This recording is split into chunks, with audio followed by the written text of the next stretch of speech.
Light के 2 parts में हमने लाइट को डिवाइड किया है। जो इस चैप्टर का रहेगा first part that is reflection of light, that is reflection of light, and another one is refraction.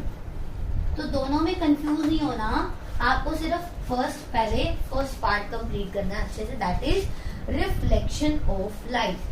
इसको मैंने एक बॉल के एग्जांपल से आपको पहले भी डिस्कस किया था, समझाया था कि अगर मैं एक बॉल को सामने वॉल पे हिट करूं और वो बॉल मेरे पास ही वापस आ जाए, क्योंकि सामने वॉल है तो ऑब्वियस सी बात है वो बॉल क्या होगा, हिट करूंगी वो दीवार से मेरे पास वापस आएगी।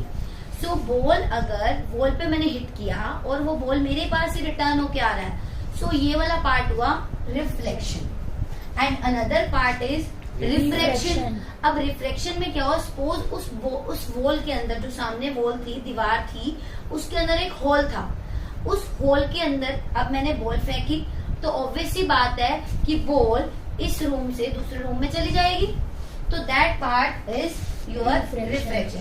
मीन्स अगर मीडियम चेंज हो जाता है, अगर बॉल का मीडियम चेंज हो गया, इस रूम से दूसरे रूम में चली गई, तो वो क्या हुआ, रिफ्रैक्शन। एंड अगर सेम मीडियम में रिटर्न बैक हो रहा है तो वो पार्ट होगा आपका रिफ्लेक्शन। तो फर्स्ट हम कौन सा डिस्कस करने वाले हैं, that is reflection of light. इसको हम लेटर ऑन डिस्कस करेंगे। First one is reflection of light. तो रिफ्लेक्शन मीन्स कि सेम मीडियम में लाइट का, अभी यहाँ पे हमने बॉल का एग्जाम्पल लिया था, बट हमें बात करनी है लाइट के रिफ्लेक्शन की, ना कि बॉल के रिफ्लेक्शन की। तो हम बात करेंगे लाइट के रिफ्लेक्शन की। तो सबसे पहले आपको पता होना चाहिए कि लाइट क्या होता है। Light is a form of energy. Light energy की वो फॉर्म है जिसकी वजह से हमारी आईज जो है वो किसी भी ऑब्जेक्ट को सेंस कर सकती है कि this object is this, means ये कौन सा ऑब्जेक्ट है ना। तो ये अगर ये बोर्ड की मैं बात करूँ, ये बोर्ड तभी दिख पा रहा है आप सबको क्योंकि इसके ऊपर लाइट आ रही है। दोनों चीजों का होना जरूरी है। एक हमने आई पढ़ा था, आई का होना जरूरी है जब आपने थैंक्स टू गॉड बोला था कि इतनी ब्यूटीफुल आईज दी हैं ताकि हम इस ब्यूटीफुल कलरफुल वर्ल्ड को देख सके। दूसरा क्या है, सेकंड थिंग इज लाइट का होना जरूरी है, क्योंकि अगर लाइट ही गायब कर दी और आईज ही रह जाए तो भी हमें कुछ भी दिखने वाला नहीं है। तो जैसे ही लाइट इस बोर्ड पे आएगी, लाइट जैसे इस बोर्ड पे आएगी, रिफ्लेक्ट होके आपकी आईज में जाएगी, एंड देन हमें ऑब्जर्व होगा कि this is a board and this is a wall, this is a chalk. तो ये सारी ऑब्जर्वेशन कब हो रही है, जब इस चौक के ऊपर लाइट आ रही है, रिफ्लेक्ट होके कहाँ जा रही है, आपकी आईज में। हमारी आईज इतनी कॉम्प्लेक्स है कि वो इसको सेंस कर लेती है, इसकी इमेज, ठीक है, कि ये क्या है हमारे हाथ में, चौक। बात समझ आई। So light is a form of energy जिसकी वजह से हम ऑब्जेक्ट्स को सेंस कर पा रहे हैं, ठीक है। दूसरा, लाइट के बारे में 2-3 जो प्रॉपर्टीज हैं बेसिक से वो आइडिया होना चाहिए सबको, that is dual nature of light. Dual nature, light का डबल नेचर है। वो डबल नेचर किसको बोलते हैं हम लोग, डुअल नेचर हम हायर क्लासेस में वैसे डिटेल में डिस्कस करते हैं, बट यहाँ पे जस्ट आपको आइडिया होना चाहिए कि light have a dual nature. Means light के पास 2 नेचर होते हैं। जैसे आप लोगों के पास 2 नेचर होते हैं। जब तक एग्जाम्स नहीं है तो आप नहीं पढ़ेंगे, फ्री रहेंगे, लेकिन आपको पता चल जाए इमीडिएटली कि कल आपका एग्जाम होने वाला है। तो जैसे अभी सरप्राइज मिला ना आप लोगों को कि आपका एग्जाम होने वाला है, सो जब आपको पता चलेगा कि आपका एग्जाम होने वाला है तो आपका नेचर कैसा हो जाएगा, आप सीरियस हो जाएंगे स्टडीज को लेकर, हो जाएंगे। So this is your dual nature कि आप एक टाइम पे रिप्रेजेंट कर रहे हैं कि आप बिल्कुल नहीं पढ़ते, फ्री रहते हो, कोई टेंशन नहीं लेते, लेकिन जैसे ही पता चला कि कल एग्जाम है तो आप एकदम से अपनी स्टडीज को लेकर सीरियस हो जाते हो। तो this is your dual nature कि ऐसे लाइट का डुअल नेचर होता है। किसी टाइम तो लाइट शो करती है अपने आप को वेव्स की तरह, और किसी टाइम लाइट अपने आप को शो करती है पार्टिकल की तरह, पार्टिकल नेचर। कौन कौन से 2 नेचर डिस्कस किए हमने, वेव एंड पार्टिकल नेचर। सो इसीलिए मैंने इसको यहाँ पे बोला dual nature. Sometimes it behave a particle, कि कई बार तो ऐसा लगता है जैसे बंदूक से गोली निकली है ना, ऐसे लाइट निकल रही है, और कई बार ये ऐसा लगता है कि वेव्स की फॉर्म में चल रही है, वेव्स की फॉर्म में चल रही है। इसीलिए हमें इसका डायफ्रैक्शन वाला या रिफ्रैक्शन वाला फिनोमेना, डायफ्रैक्शन वाला देख पा रहे हैं हम लोग, जबकि पार्टिकल नेचर की वजह से या रे नेचर की वजह से हम लोग इसका रिफ्लेक्शन और रिफ्रैक्शन वाला फिनोमेना देख पाते हैं। और दूसरा, लाइट की स्पीड पता होनी चाहिए आप सबको, दैट इज 3 × 10⁸ मीटर पर सेकंड। बट ये स्पीड कहाँ होती है, speed of light in vacuum, speed of light in vacuum. अब स्पीड की बात करिए तो मीटर पर सेकंड तो लगाना ही होगा आपको, दैट इज 3 × 10⁻²। तो ये बेसिक्स की हैं बातें जो आपको पता होना चाहिए लाइट के बारे में। अब लाइट का कौन सा फिनोमेना डिस्कस कर रहे थे हम? रिफ्लेक्शन। यस एग्जैक्टली, लाइट का हम रिफ्लेक्शन वाला फिनोमेना डिस्कस कर रहे हैं, रिफ्लेक्शन ऑफ लाइट। तो रिफ्लेक्शन ऑफ लाइट में, रिफ्लेक्शन ऑफ लाइट का रिफ्लेक्शन कैसे होता है? सबसे पहले एक रे का कंसेप्ट पता होना चाहिए। रे किसको बोलते हैं? और बहुत सारी अगर रेज मिल जाए तो हम उनको क्या कॉल करेंगे? Beam. Means this single is known as ray and the number of rays is known as beam. तो ये बीम्स बहुत सारी मिल जाती है तो बीम्स बोलते हैं। फिलहाल हम रे का यूज करके रिफ्लेक्शन ऑफ लाइट को डिस्कस करने वाले। रे जो है वो डिफाइन करेगा उसका रिफ्लेक्शन वाला नेचर। तो कैसे करेगा? Suppose this is a surface, ये एक सरफेस है जिसपे ये लाइट की एक रे इंसिडेंट कर रही है। अगर ये इंसिडेंट कर रही है then we call it incident ray. IR से हम इसको रिप्रेजेंट करेंगे। Ray that is incident to the surface is known as incident ray. And जहां पर ये स्ट्राइक करेगी जिस सरफेस की जिस पॉइंट पर, वहां पर हमने एक परपेंडिकुलर ड्रॉ करना है। उस परपेंडिकुलर को हम क्या बोलते हैं? Normal. Exactly, this is your normal ray. And हमें पता है कि ये इंसिडेंट रे है। जब ये सरफेस पे टकराएगी देन स्ट्राइक करने के बाद सेम मीडियम में गो बैक हो जाएगी। जैसे चोक का कंसेप्ट बताया था, लाइट आई, इससे टकराई, या बॉल का कंसेप्ट बताया था कि बॉल को मैंने बॉल पे हिट किया, वो वापस मेरे पास ही आ गई, दैट इज रिफ्लेक्शन, राइट। तो ऐसे ही ये लाइट की रे आई, यहाँ पर टकराई और वापस उसी मीडियम में, सेम मीडियम में आ गई।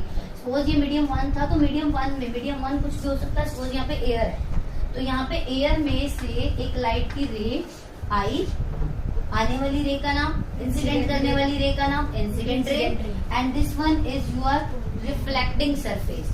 आपको ध्यान दीजिए, मैंने इस सरफेस पे ऐसे पॉलिशिंग किया है और जैसे ही पॉलिशिंग करते हैं इस सरफेस को हम क्या बोलते हैं? Reflecting surface. क्या बोलते हैं? Reflecting surface. क्योंकि अगर सरफेस रिफ्लेक्ट नहीं होगी, अगर आप इसको पॉलिश नहीं करेंगे तो क्या ये रिफ्लेक्शन हो पाएगा? नहीं। अगर यहाँ पे खाली ग्लास होता, ग्लास को मैं पॉलिश करके उसका पाथ बंद ना करती लाइट का, तो क्या ये लाइट वापस आ पाती मेरे पास? नहीं। अगर यहाँ सामने वॉल ही ना होती, दीवार ही ना होती, तो क्या वो बॉल मेरे पास आती? नहीं, वो सेकंड मीडियम में चली जाती, आगे चली जाती। तो वो तभी वापस आई है जब उसका रास्ता आगे से बंद हो गया, पाथ बंद हो गया उसका। ऐसे लाइट, जैसे ही लाइट की रे आ रही थी, इसका आगे से रास्ता हमने बंद कर दिया। कैसे बंद किया? By polishing. तो by polishing this surface, polish करने के बाद इस सरफेस को, यहाँ से इंसिडेंट रे आ रही थी, पॉलिश सरफेस मिली तो उसके पास कोई ऑप्शन नहीं, आगे जा नहीं सकती, तो रिटर्न बैक हो जाएगी। सो जब भी ये लाइट की रे रिटर्न बैक हो जाए सेम मीडियम में, देन ये रिटर्न बैक होने वाली लाइट रे का नाम रिफ्लेक्टेड रे। कौन सी हो जाएगी? Reflected ray, normal ray and reflected रे। नॉर्मल आप सबको क्लियर है, that is a perpendicular to the surface. और जिस भी पॉइंट पर लाइट की रे इंसिडेंट करेगी, सपोज वो यहाँ इंसिडेंट कर रही है तो मुझे यहाँ नॉर्मल ड्रॉ करना होगा। अगर यहाँ इंसिडेंट कर रही है तो ये नॉर्मल हो जाएगा उसका, that is a perpendicular always. ठीक है, विच इज द रेफरेंस, जो मैंने आपको पहले डिस्कस किया हुआ। ये एक रेफरेंस रहता है किसी भी लाइट के केस में। अगर आपको रे डायग्राम बनाना है तो एक रेफरेंस पॉइंट तो लेना होगा for the measurement of angle of incidence and angle of reflection. And angle of incidence here, this one, the angle between incident ray and normal ray is called angle of incidence, and this angle is angle of reflection, denoted by small I and small R. And इसके बाद हमें साथ discuss करना है law of reflection. तो law of reflection, first point क्या है law of reflection का? Angle I equal to angle R, and the second one is incident ray, normal ray and reflected ray all lie in same plane.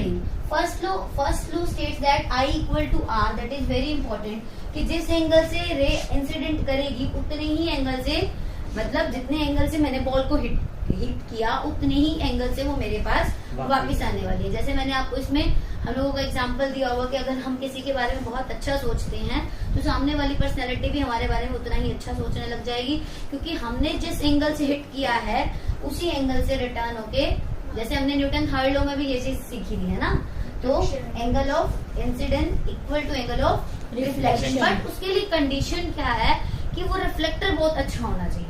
जिस surface से वो light टकरा कर आ रही है, अगर वो रिफ्लेक्शन अगर वहां पर पॉलिशिंग अच्छी नहीं होगी, मीन्स ये रिफ्लेक्टर अच्छा नहीं होगा, इस सरफेस को मैं बोल रही हूँ रिफ्लेक्टर, इस सरफेस को हमने क्या नाम दिया, अगर यहाँ पे पॉलिशिंग अच्छी नहीं होगी तो फिर अच्छे से रिफ्लेक्ट नहीं कर पाएगा और लो ऑफ रिफ्लेक्शन को ओबे नहीं कर पाएगा। ठीक है, अगर लो ऑफ रिफ्लेक्शन ओबे नहीं होगा तो ये रिफ्लेक्शन 2 टाइप्स का हो जाएगा। कौन कौन सा?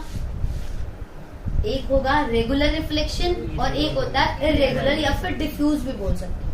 कौन कौन सा रिफ्लेक्शन हो जाता है? Regular and irregular. रेगुलर का मतलब तो वही जो अभी आपको बताया है कि सेम एंगल, अगर 30 डिग्री से लाइट रे आ रही है तो 30 डिग्री से ही लाइट की रे रिफ्लेक्ट होगी। बट इरेगुलर में क्या होगा, अगर 30 डिग्री से आ रही है लाइट की रे तो वो अलग अलग एंगल्स पे डिफ्यूज हो जाएगी। तो ये क्या हो जाएगा? Irregular reflection. इरेगुलर किस केस में होगा? If the reflector is not good, तो वो लॉ ऑफ रिफ्लेक्शन को ओबे नहीं करेगा, otherwise law of reflection success रहेगा। ठीक है, तो angle I equal to angle R. Second law is I R R R N R all lies in same plane. Okay, यहाँ तक I equal to angle R और I R R R N R all lies in same plane. यहाँ तक हमने discuss किया। अब ये लो of reflection तभी होगा ना जब यहाँ पे सरफेस पे अच्छे से पॉलिश होंगे, और पॉलिश सरफेस का नाम हो जाता है रिफ्लेक्टर, और रिफ्लेक्टर को ही हम एक और नाम से कॉल कर सकते हैं, दैट इज मिरर। क्या कॉल करेंगे हम इसको? मिरर। तो अब हम डिस्कस करने वाले हैं मिरर्स के बारे में। ठीक है, तो मिरर कितने टाइप का होता है बता सकता है कोई? 3 type. Mirror are of 3 type, क्योंकि हमने यहाँ पर डिस्कस करने हैं। वो according to our NCERT, concave mirror, convex mirror, plane mirror and plane mirror. Concave, convex and plane. Concave mirror में पॉलिशिंग की होगी आउटसाइड। अब ये पॉलिशिंग करके अगर हम ग्लास सरफेस को पॉलिश कर दें तो हम उसको क्या कॉल करते हैं? मिरर। अब मिरर कॉल कर रहे हैं अगर उसकी शेप कुछ इस तरीके से आउटसाइड पॉलिशिंग की हुई है, मतलब पॉलिश करने का मीन्स क्या हुआ कि उसका पाथ बंद कर दिया, बाहर से ही बंद हो गया, ये रास्ता बंद हो गया, पीछे वाला सरफेस मीन्स आगे वाली जो ये सरफेस है ना, ये वाली जो सरफेस है आगे वाली जो मैं जिगजैग बना रही हूँ, ये रिफ्लेक्टिंग सरफेस है। यहाँ नंबर 1 लिख देती हूँ। जो फर्स्ट वाली साइड है ना वो कौन सी सरफेस हो जाएगी? Reflecting surface. मीन्स जितनी भी रेज आएंगी वो यहाँ से रिफ्लेक्ट करके वापिस आ जाएंगी। क्यों? क्योंकि आगे रास्ता बंद है, बाय पॉलिशिंग आपने उसका पाथ बंद कर दिया। ठीक है, तो ऐसे सरफेस को हम क्या बोलेंगे? कनकेव। अब अगर मैंने इसको इनसाइड पॉलिशिंग कर दी then we call it convex. अभी हम इसको क्या कॉल करेंगे? कन्वेक्स। यानी कन्वेक्स के केस में फिर से ये रिफ्लेक्टिंग सरफेस और ये हो जाएगी इसकी पॉलिश सरफेस। तो अपने कर्वेचर को ध्यान रखना है, अपने हाथ को इस तरीके से करके दिस इज योर कनकेव। जो कैसे शो करेंगे अपने हाथ को? This is your concave, this is your concave. Outside क्या हो गई? पॉलिश। ये पॉलिश कर दिया आउटसाइड, और इनसाइड इनर वाली साइड क्या हो जाएगी? रिफ्लेक्टिंग। जितनी भी रेज आ रही है वो रिफ्लेक्ट करके इससे यहाँ पर मिलेंगी आपको सामने। अच्छा, कनकेव, कन्वेक्स और last one is plane mirror. ये वो मिरर है जिसके सामने आप रोज खड़े होकर तैयार होते हैं ना, plane mirror. This is your plane mirror. 2-3 तरह के मिरर के बारे में हम डिस्कस करेंगे यहाँ पर, कनकेव मिरर, कन्वेक्स मिरर और प्लेन मिरर। तो सबसे पहले हम बात करते हैं मिरर में हम डिस्कस क्या करने वाले हैं। मिरर की आप पॉलिशिंग किससे करें कि एक अच्छा मिरर बन जाए, एक बेस्ट रिफ्लेक्टर बन जाए। सो बेस्ट रिफ्लेक्टर यहाँ पे रहता है हमारा सिल्वर। यस, बेस्ट रिफ्लेक्टर क्या रहेगा? Silver is our best. और भी होते हैं कुछ ग्लेज पेपर्स वगैरह भी होते हैं जिससे बहुत अच्छे से रिफ्लेक्शन होता है, but silver is our best reflector. तो मतलब अगर मैं सिल्वर की कोटिंग कर दूं तो रिफ्लेक्शन बहुत अच्छे से होती है कि जिस एंगल से आ रही है उसी एंगल से लाइट की रे आएगी, और आपको अपनी इमेज। मिरर होता क्या है बेसिकली? एक मिरर क्या होता है? प्लेन मिरर क्या होता है? जिसके सामने आप जाकर स्टैंड लेते हैं और अपना फेस उसमें इमेजिन करते हैं ना, देखते हैं उसके अंदर अपना फेस कि आप कैसे दिख रहे हैं। तो वो क्या है? मिरर, जो आपके फेस को रिप्रेजेंट कर रहा है, जो आपकी बॉडी को रिप्रेजेंट कर रहा है, वो क्या है? मिरर ही है। तो अब यही जो मिरर है ये यहाँ पर क्या शो करने वाला है? इमेज। इमेज कितने टाइप्स की होती है? इमेज कितने टाइप की होगी? Image are of two type, that is real image and virtual image. Virtual image. तो फर्स्ट हम डिफरेंस के साथ डिस्कस करेंगे रियल इमेज और वर्चुअल इमेज का डिफरेंस, ठीक है? तो रियल इमेज, व्हेनेवर टू और more rays meet actually after reflection. देखो, इमेज कब बनेगी? जब दो या दो से ज्यादा रेज एक पॉइंट पर आकर मिल जाती हैं, बट कंडीशन इज दैट कि रिफ्लेक्शन के बाद मिलनी चाहिए। हवा में कितनी रेज मिल रही है? यहाँ कोई मेरी इमेज थोड़ी बन रही है, यहाँ भी रेज बहुत सारी मिल रही होंगी, तो यहाँ कोई इमेज नहीं बन रही। लेकिन इमेज कब मिलेगी? आफ्टर रिफ्लेक्शन, जब दो या दो से ज्यादा रेज एक पॉइंट पर मिल जाती हैं। व्हेनेवर टू और more rays meet at a point, but condition is that After reflection. Yes, after reflection, whenever two or more rays meet at a point, तो हम बोलेंगे इमेज बन चुकी है।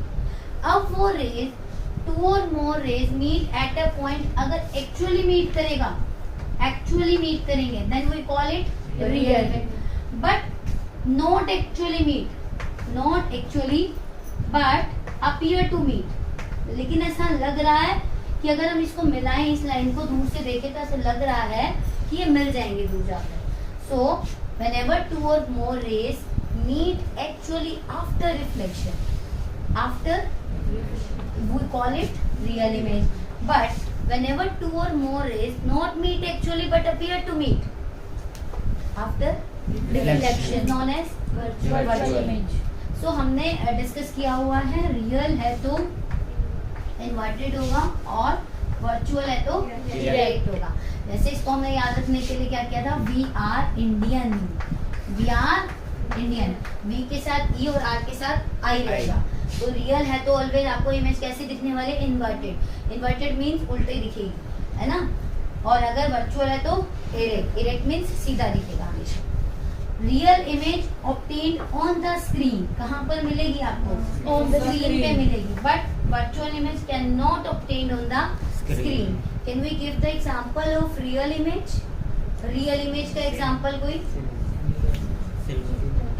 प्रोजेक्टर से। यस, प्रोजेक्टर से जो इमेज मिलेगी वो कौन सी इमेज रहेगी? या सिनेमा हॉल में जब आप जाते हैं, थिएटर में जाते हैं, तो जो इमेज आप देख रहे हैं वहाँ प्रोजेक्टर से जो आ रही है वो इन्वर्टेड है, और आपको फ्रंट में उसके आगे लेंस लगा होता है जिससे वो रियल जो आपको सीधी इमेज करके दिखाई देती है। बट एक्चुअली वहाँ से जो इमेज आ रही है वो कौन सी है? इन्वर्टेड, मीन्स वो रियल है। बिकॉज क्योंकि आप उसको टच कर पा रहे हैं, जैसे वो आपके फेस पे प्रोजेक्टर के आगे से क्रॉस करते हैं, आपके फेस पे इमेज बनने लगती है ना, तो मतलब आपने उसको टच किया उस इमेज को, तो जिसको टच कर पा रहे हैं तभी तो उसको नाम दिया रियल है। जिसको टच ही नहीं कर पा रहे तो उसको रियल कैसे बोलेंगे? तो वो क्या हो जाएगी? Virtual image. तो वर्चुअल इमेज जो है हमारी, वर्चुअल इमेज का कोई एग्जांपल? प्लेन मिरर में आप देखते हैं, आप अपने मिरर के अंदर जो आपकी इमेज बन रही है वो कौन सी है? वर्चुअली बन रही है। वो हम उसको टच नहीं कर पा रहे है ना अपनी इमेज को, तो वो वर्चुअल इमेज का एग्जांपल हो जाएगा। तो दोनों क्लियर है difference? Real image and virtual image, real image और वर्चुअल इमेज।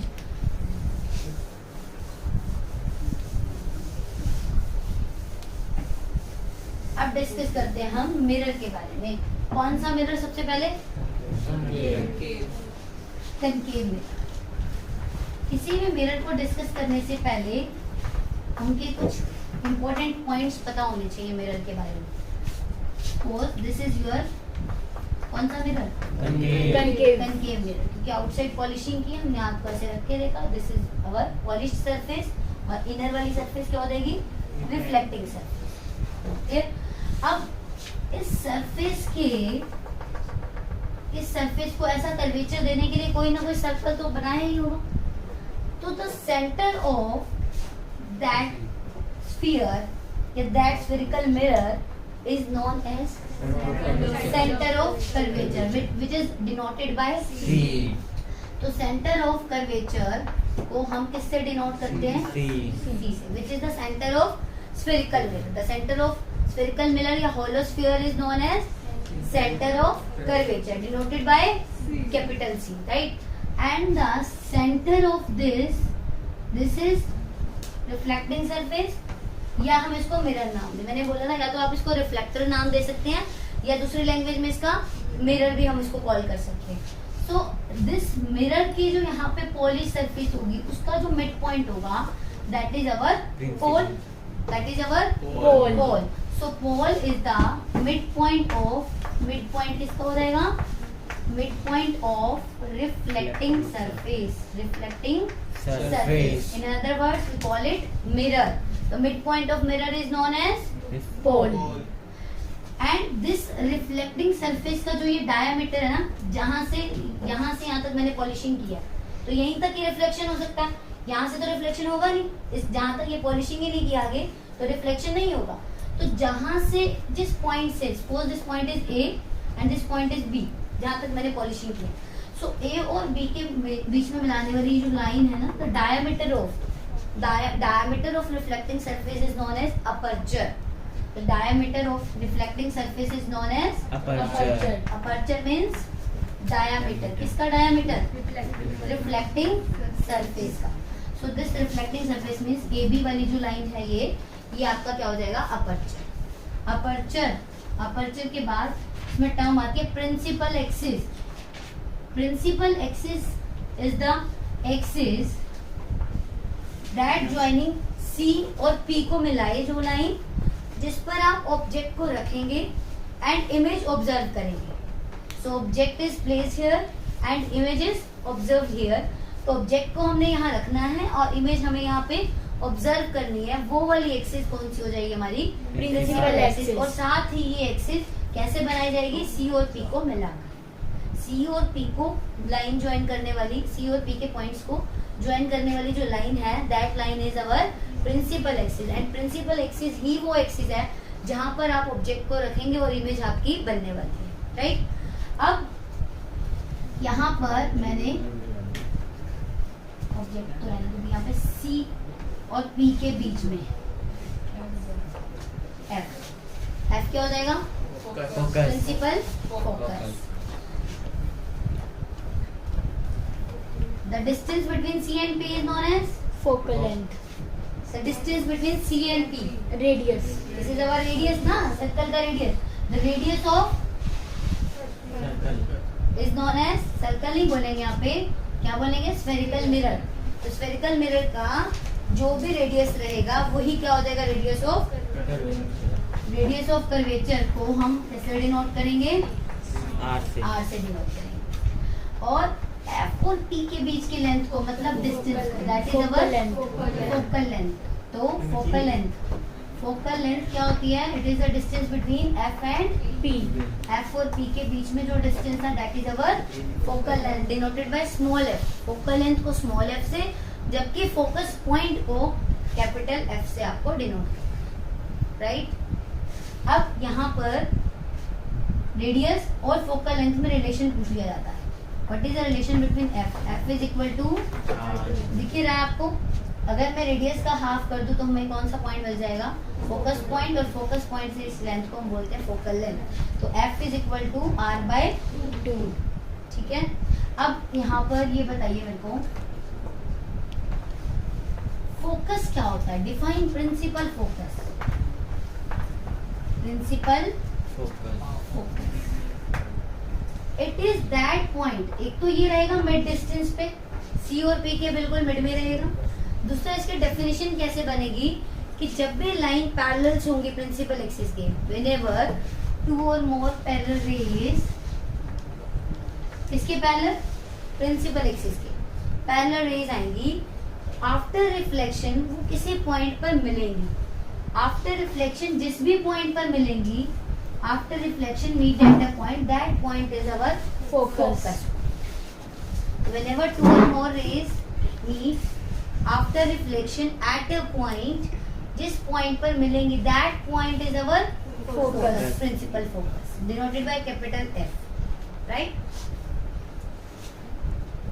तो यहाँ